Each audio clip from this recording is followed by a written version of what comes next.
ઇમરજન્સીની release પર રોક લગાવવામાં આવતા અભિનેત્રી કંગના રનૌતે નિવેદન આપ્યું. પ્રાપ્ત માહિતી અનુસાર કંગના રનૌતે જણાવ્યું કે તેમની આગામી ફિલ્મ ઇમરજન્સીની રિલીઝ પર રોક લગાવી દેવામાં આવી છે.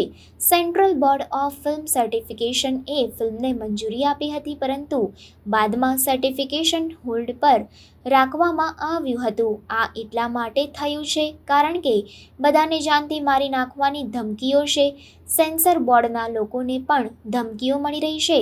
અમારા પર દબાણ છે કે ઇન્દિરા ગાંધીની હત્યા ન બતાવવાનું, ભિંડરાવાલેને ન બતાવવાનું, પંજાબના રમખાણો ન બતાવવાનું. મને ખબર નથી કે આગળ શું બતાવવું.